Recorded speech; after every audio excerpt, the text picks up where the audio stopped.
Here's the mic.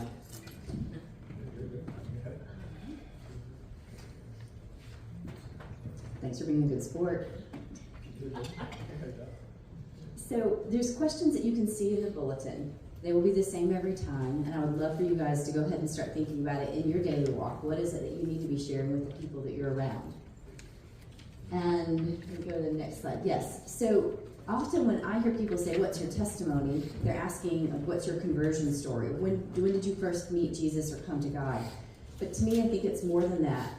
And the technical definition of testimony is a formal public evidence that is given as means of proof. It is normally inherently given by an expert, but it doesn't have to be. It could be just somebody who's seeing something. We don't need to qualify you as an expert, because we're not starting with your first story. We're qualifying what's going on right now. So the first question then is, how is God working in your life now? I guess multiple ways. It's a good thing I don't have to be an expert, because here we are. How's God working in my life now? I think one of the things that the Lord is trying to teach me is how to be better at trusting and how to be courageous, to make steps when I don't know. I know what the next step is, but I don't know what's the one after that, or the one after that, or the one after that. But learning to trust in the person who's asking to take that step. So yeah, I feel a bit like Abraham, who's been asked to leave Ur to go wander the wilderness. And anyways, that's where I am. And what from your past has prepared you for this lesson? Or there were things where you failed in this lesson before that now you're like, oh, maybe it's time. You're my wife, so you know that. So I do think I've always hated failing, and that's, I think, one of the scariest things for me just growing up. You know, I kind of grew up in one of those households where just performing was encouraged, doing well in school was expected, you know, behaving was like all these things were just expected. And so I've always been a pleaser, and so for me that meant I tried very, very hard to, you know, tick off all the boxes and meet all the standards. And in school you can kind of control that. You know, you study enough, you can usually do okay. You can, because you're super bright. Go on. Well, anyways, that worked out for me. But interestingly, this last job that I've had, being director of development for a nonprofit, was the first real job I've had where I was responsible for something that I couldn't control. Like, my job was to raise a certain amount of money. My job is to raise a certain amount of money so that the ministry can do the work it has to do. But I can't make people give.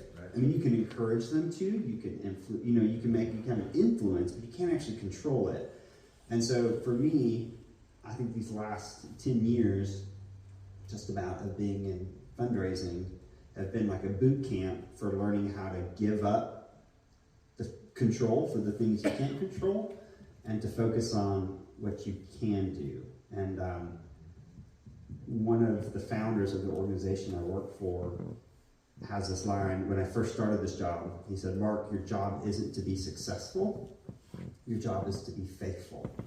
It's like, if you're faithful, success will come in God's way and in God's time. It might not be your way or your time. And I think, the last couple of years I've been trying to learn what that actually means on a day-to-day basis when you're still responsible for something that you can't control. Is there a specific action that you feel called to take with trust and obedience? I suppose that's what this is, that you want us to help support you in, or that we can pray for you in as we move into prayers for the people. Yeah, sure. I guess I don't want to go into too many details right now, but I do feel like the Lord's asking us and me to make certain steps just in life where, again, I think it's time. But I don't know necessarily what that looks like. Some of you know our house is on the market. There's other things just kind of in the background. And this is just, obviously last year was a very rough year. And as often happens in times of firing, what's ultimately important really shines through. And so, yeah, I guess just prayers for courage, because I don't think I'm a terribly courageous person. And so, yeah.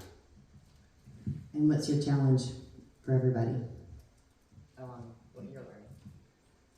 Yeah, I think it's the similar thing, like what Sam Yagnazar, who told me that this is for you guys to, what's important isn't success, but faithfulness. And I think sometimes when you're conventional, like I think conventionally, at least I've been told my whole life as a man, what I do is my identity. And I know, I'm guessing, many here are retired. And so I just encourage you, just because that phase of life is over doesn't necessarily mean that you don't have a calling and you still have something to contribute. And so I think it's for this church and each one in here individually is, again, really prayerfully asking, what does faithfulness look like? What is God calling you to do? And then being willing to do it, even if it doesn't necessarily make sense right away. Amen, and thank you. Yes, you can sit down.